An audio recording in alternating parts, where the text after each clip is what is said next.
Good morning. Welcome to this edition of the CRCast, a bi-weekly webcast on Jewish issues affecting the Jewish community relations and advocacy field.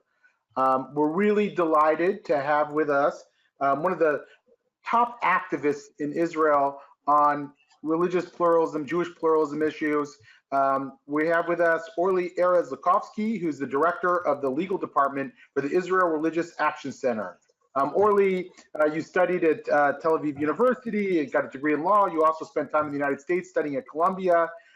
We've had the opportunity to work with you and talk with you whenever we bring delegations to Israel, and you always give a very compelling and in-depth analysis of what's going on. Sometimes we hear the real simple versions in the US, and you help us go deeper, and I'm really glad we can bring you to our field to talk about these issues in greater depth. So thank you so much for being with us.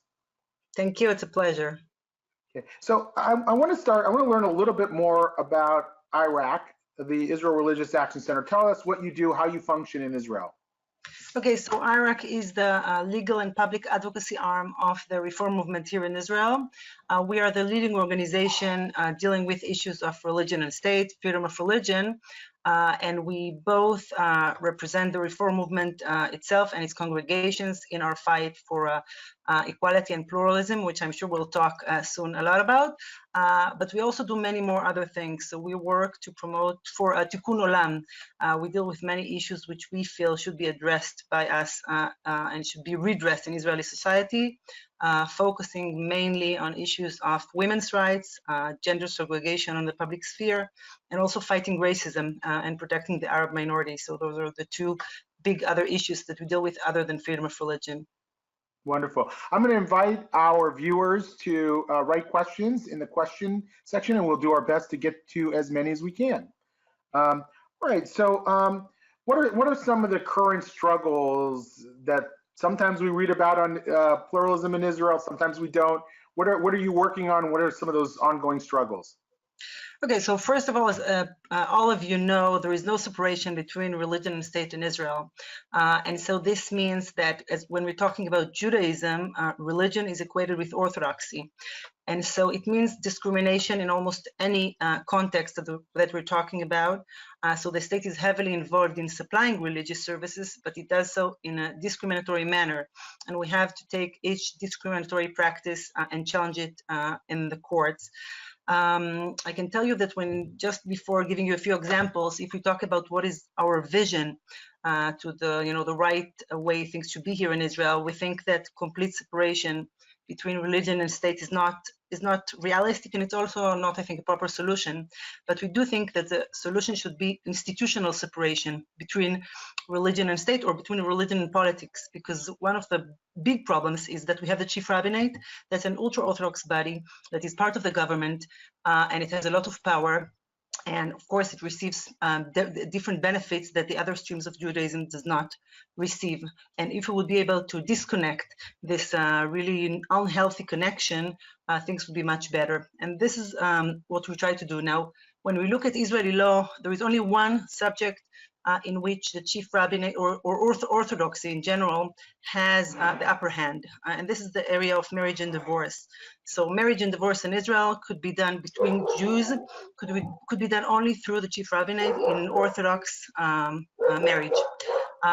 If people want to marry in other ways, they would not be considered a married couple in Israel. They could go abroad, marry in a civil marriage, and they would be registered as a married couple, but if they have to get a divorce, they'll have to go through the rabbinate. So the interesting thing is that because it's very hard to change it legally, things are starting to change on the ground. So people just, in Hebrew you say, vote with their legs. So they just decide not to marry through the rabbinate and go and marry in a ceremony that suits their way of life and their beliefs, and basically making the chief rabbinate redundant. And we're talking not only about secular couples or reform or conservative couples, but also about Orthodox couples that want to marry outside the chief rabbinate. And it really sort of starts a change. And really the fight for civil marriage in Israel is one of the issues which is very high on the agenda of Israeli public. There is a lot of support for freedom of choice in marriage, and we can see things changing in the ground. When we're talking about current struggles, we have, the two famous struggles are the struggle for conversion, recognizing non-Orthodox conversions here in Israel, and the struggle regarding the Kotel, the Western Wall. Those are two struggles that have been going on for quite a while. We have reached some achievements.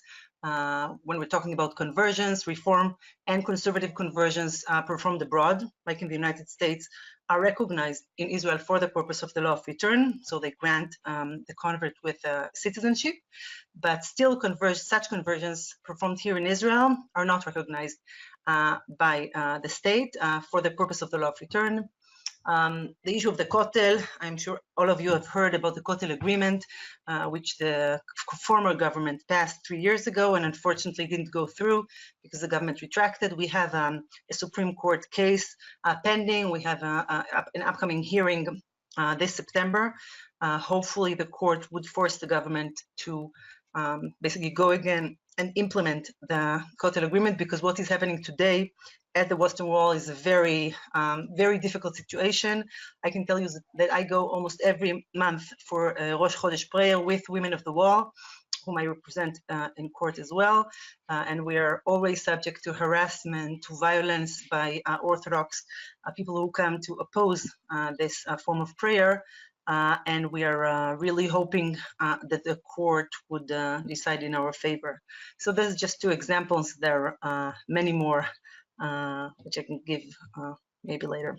Okay, great. So tell us a little bit about how the advocacy community works on these issues. Who are your partners, and how do you intervene in the Israeli political system for change? So we have a lot of partners.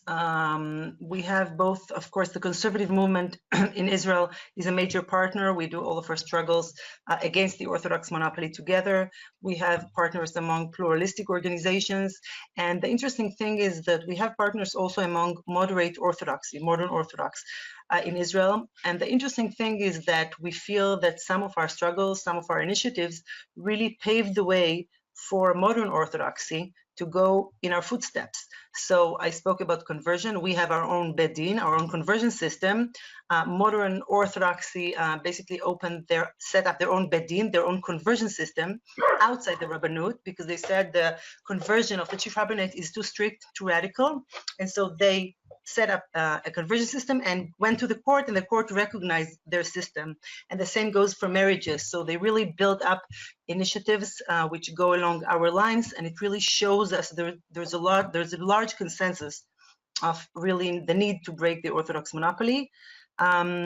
Unfortunately, when we look at the political system, the situation is quite grave, especially these days. There is a very big rift between the public opinion on issues of religion and state, which is very much in our favor.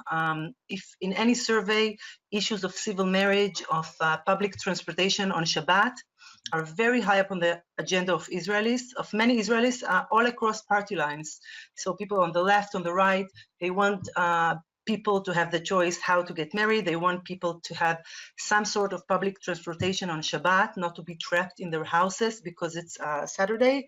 But it doesn't reach the politicians because of the Israeli political system. The ultra-Orthodox parties enjoy extreme and disproportional political power, and since religion and state issues for them are very top priority, they usually their demands are accepted, and so all of this. But I want to press on that for a second. You know, one of the things that when I met with Knesset members and the like, they'll describe the Israeli public's interest in pluralism differently than American Jewish interest in pluralism. Israelis care about some aspects of this, but may not care as much about religious conversion in the Kotel. Would you elaborate on the difference between these two views? Well, I think it depends on the issue. Different issues enjoy different public support. It's true that issues of conversion and the Western Wall are not on the highest agenda of the Israeli public, but I think this has been starting to change too. I think often the reform and conservative movements are portrayed in Israel as an American import that doesn't have any real stance here on the ground, and this is completely untrue. I think we've seen a tremendous growth in the amount of Israelis which define themselves as non-Orthodox. And according to a survey conducted last October, we're talking about 13% of Jews in Israel who identify themselves as either Reform or conservative. So we're talking about 800,000 Israelis. That's a huge number and a huge rise if we look back just 3 or 5 years ago. We see more and more Israelis going, and praying in a Reform synagogue, celebrating holidays with us, having life cycle events with us, bar bat mitzvah or marriages. And so we have more and more people care about the Reform movement and support equal status for the non-Orthodox movements. And as I said, when we're talking about other issues concerning religious pluralism, it really affects anybody, and there is a lot of public support. The issue of Shabbat, which is now very much of the, these days we have the negotiations to form a new government by Netanyahu, and the ultra-Orthodox parties have amazing demands, and some of them concern the issue of Shabbat. They demand to close all factories and almost any place on Shabbat, and of course this would have a lot of opposition from Israeli public, again, across party lines. So I think issues of Shabbat, issues of marriages are, many Israelis care about them, and I think some politicians do not overlook it, basically, and do not serve Israeli public because they do not try to make in some of these cases, bring more religious pluralism and changing the reality. Right. We have a question. I'll take one question from our viewers. It's from Eric Stillman, who happens to be the CEO of the Federation in Nashville, Tennessee. Please ask Orly to discuss the IRAC involvement in the JFNA IRAC initiative to fund efforts toward marriage equality in Israel as a religious pluralism issue. And yeah, we have been part of a joint effort by the Reform, the conservative movement, and also Be Free Israel, Israel-Diaspora, promoting the idea of civil marriage in Israel. As I said, we have a problem to challenge it legally because it's dictated by law that there is an Orthodox monopoly on the issue of marriage and divorce, but we do try to raise awareness of the Israeli public. We've had a few campaigns in recent years under the slogan "Equal Marriage." Actually, quite an amazing thing. Just 2 months ago, we actually put up ads for the upcoming elections, saying that now we have the elections and we have to vote for civil marriage in Israel. And amazingly enough, some of our ads were not allowed to be put on billboards because they had women on them. So we've had sort of a legal fight on this issue as well, but we've had a lot of huge billboards all around Israel and people were talking about it. So we do some other, public protest on the issue of civil marriage, because as I said, legally it's hard to change, but on the other hand, we have a lot of support from the Israeli public. And I think it does work because we have a rise in Reform weddings. We have many more Israelis choosing to have, an equal wedding. Right. I wanted to ask you about something that I've observed when I'm in Israel that you don't really hear about much in the diaspora, and that was some of the rabbinate, municipal rabbinate representatives being more liberal on these issues than the established rabbinate. I've met with one of these municipal rabbinate appointees who had quite pluralistic views on these issues and was trying to move the rabbinate in his direction. Can you explain the dynamic? How does someone even get appointed by the rabbinate if they have those views, and how is that changing, if at all, the system? Well, this person was probably nominated quite a while ago, because once a rabbi is nominated to be a city rabbi in Israel, he basically continues to serve until the age of 70, so he could serve for 30 or 40 years. So he was probably nominated when the chief rabbinate was less radical. I wouldn't say liberal, but it was less radical. And we can notice an amazing radicalization of the chief rabbinate. And that's why some of the local rabbis are less radical than others. But I can tell you in general that we used to try to fix the chief rabbinate. So we had different petitions trying to put Reform representatives in religious councils, which is the body which administers religious services on the local level. But we figure out it doesn't make sense. And so what we're doing now, we're not fixing what's broken, we're just building an alternative. And as I said, we're building alternatives outside of the chief rabbinate, we and many other bodies as well.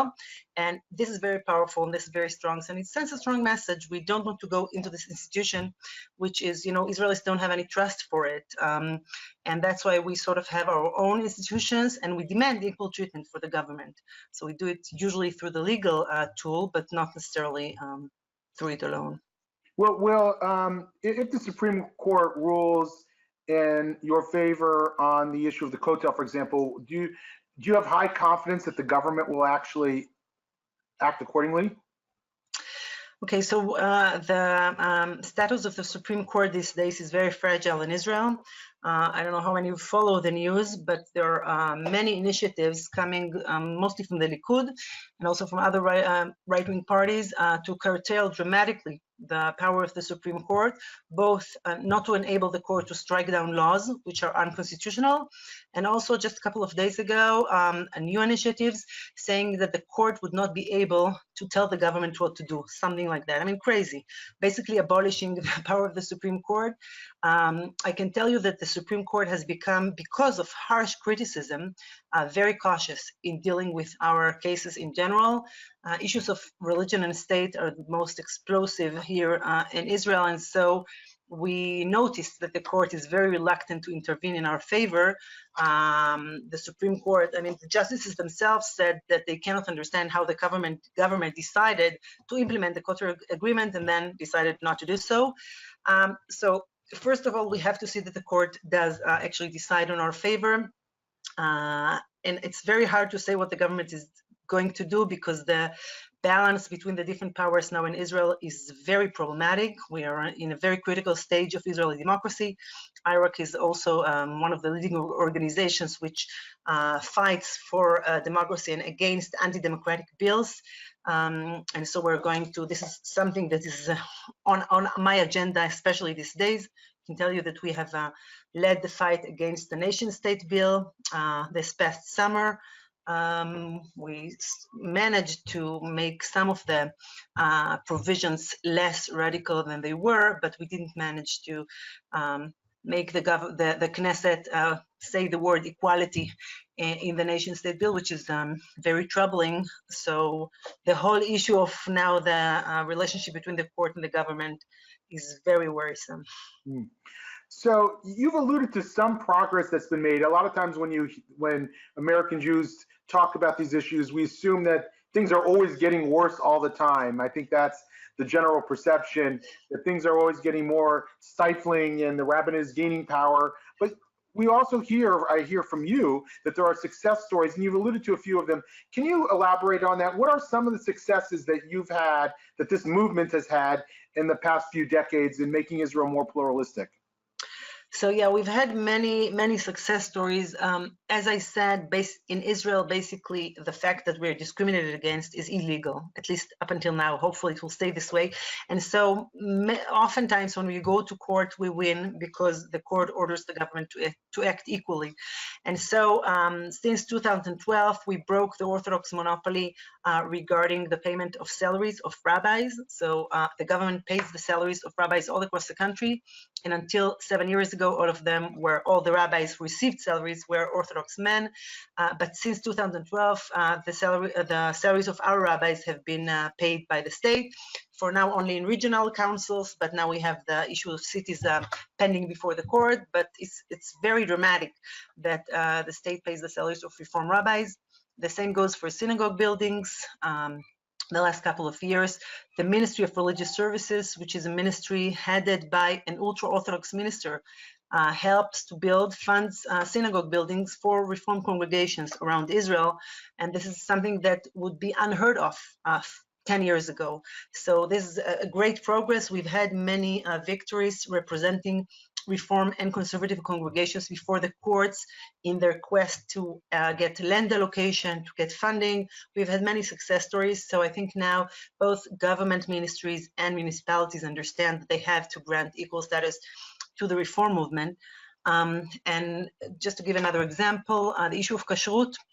the chief rabbinate had a monopoly over a kashrut certificate.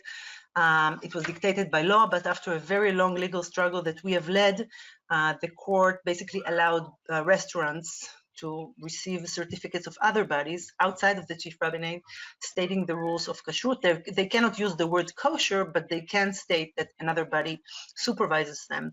And this was also sort of another break in the wall of the monopoly of the rabbinate, making Israel again a more pluralistic place. Okay, any restaurant can decide what kashrut it wants, and any customer can decide which restaurant they want to go to. And this is something that, by the way, those kashrut bodies, private kashrut bodies, are Orthodox bodies. But again, we paved the way to allow them to basically to operate. So I think we've had many success stories. I can give you just another example. Tomorrow, I have a court case against the Jerusalem municipality. And this case regards the fact that the municipality funds many events around the holidays, the Jewish holidays, and all of them are celebrated in an Orthodox manner. So if we're talking about Simchat Torah, they're always, with separation, segregation, and geared to the Orthodox public. And we took them to court and said, you have to give the Reform and Conservative and the pluralistic residents of Jerusalem events that suit their way of life. We've had also one hearing, we have another one tomorrow, and the court stated very clearly to the municipality, you have to give some funding. Zero funding to the reform movement is unacceptable. So this is something that sort of we take for granted, and it's like natural for us today, but it is something that we didn't have, a decade ago. So we did convey a very clear message that we should get equal status. Of course, there are many other issues as well that I don't think we'll have time to explore. For instance, our fight against exclusion of women from the public sphere and gender segregation, a phenomenon that have been growing in the past 20 years, and we have led the struggle actually to block this phenomenon, and this is something that we've had a whole string of successes, whether we're talking about removing a woman in flights because an ultra-Orthodox passenger doesn't want to sit next to her, or whether we're talking about buses with gender segregation, or a cemetery where a woman is not allowed to eulogize her loved ones, or a radio station which did not allow women to be heard at all. So all of those cases we won in court, and it really brought about an amazing change. So we have a lot of good news. Not everything is bad. Of course, there's a lot to do, but we've made, I think, a very nice progress over the years. Right. So we've gotten a couple questions from people about whether we should characterize Israel today as a theocracy, a democratic theocracy, in the words of one. You could hear all these laws and the monopoly and the rest, and you could say, wow, Israel's a really stifling theocratic state. On the other hand, when you're walking the streets of Tel Aviv and you're going through the beaches and you're seeing people live their lives, they look like they're living pretty free lives in a very democratic country. Tell me how you would characterize that and what you think of that definition of as a theocracy. So I think defining Israel as a theocracy goes too far. I think that Israeli reality is stronger than some of our politicians. You gave the example of Tel Aviv, but look, going through the streets of Jerusalem, you see during Shabbat, cinemas and restaurants and cafes. This wasn't the case 20 years ago when I grew up. So things have changed, to the liberal side as well. I think most Israelis want to have a democracy, want to have their civil rights protected. I think we are in a very dangerous intersection right now. But I think that we're still definitely a democracy. We're trying to make sure it continues this way. The hardest, when we're talking about religion and state issue, the marriage and divorce issue is probably the area where the rights are most hardly infringed, because some people cannot marry in Israel, and this is of course a basic right, which is very, very, very dramatic. But in other areas, we have some restrictions, and we are worried because of the growing power of the ultra-Orthodox parties. But we're working hard to make sure Israel stays a democracy, as I think most Israelis, of course, it's very important for them that it stays this way. So last question, what can we do, what can diaspora Jews truly do to amplify their voices and make sure that you have you have all the support you need to make these changes in the long term. So first of all, I think it's really important to be informed, and that's why I'm very happy to have this webinar, to have all of you hear all of this. And I think this is the first step, and also be engaged. And I think well, the easiest way to be engaged is, first of all, to sign up to IRAC's newsletter. I don't know how many of you are signed up already, but IRAC is issuing a weekly newsletter. We send out every Monday a newsletter to around 30,000 people all around the world. And we basically update you on interesting struggles that we lead. And sometimes we have action alerts. So we might ask our readers to send a letter to a minister or to the prime minister. And we've had some cases that one minister received 5,000 emails from Jews all over the world on a specific issue, and this is very powerful. So you can definitely make a change, and this could be a very interesting tool. You can go to our internet site and sign up to the newsletter there. Please follow us on Facebook and on Twitter, like our posts and share, so other people would be able to see it as well, because I think it's important to show people what the situation in Israel is. As I told you, we have many other issues. The issue of fighting racism and racial discrimination is something that has been going on a lot in Israel lately. You've probably heard about the disqualification of the followers of Kahana from the recent elections in Israel. This is something that we did, which was very important, set an important precedent. So this is just the type of examples of things that you would basically get and would be able to follow. Of course, support us in any way you can, and raise awareness to these issues in whether it's a Jewish organization you're a part of, a federation, writing on the Jewish press. The nation state bill stated what everybody know, that Israel is the home of all the Jewish people, all the Jews and all the Jewish people. And I think when we're talking about issues such as the issues we deal with, you definitely, all of you, have a room around the table and have, I think, not only the right, but also the duty to raise a voice in order for us to be able to make Israel a more democratic and pluralistic place. So I'd be very happy if you would be engaged and involved in all those issues. Wonderful. We will post on our website, jewishpublicaffairs.org, the IRAC newsletter link in the next few hours. And so perfect. Please look under CRCast and they'll be able to sign up. Orly, thank you so much for such an informative talk. It's obviously very much on the minds of American Jews, and we want to be part of Israel living up to its own high ideals of a democratic, pluralistic democracy. So thank you so much. I'm going to ask you all to join us a week from today at 1 p.m. Eastern. We're going to have Rabbi David Stern from Dallas, Texas. He is the senior rabbi of Temple Emmanuel in Dallas, one of the largest Reform congregations in the world. He's going to talk about managing ideological polarization inside the Jewish community, which I know is something we all talk about. So please join us then. And thank you so much for a great conversation. And we'll look forward to next time. Take care. Thank you very much. Bye-bye.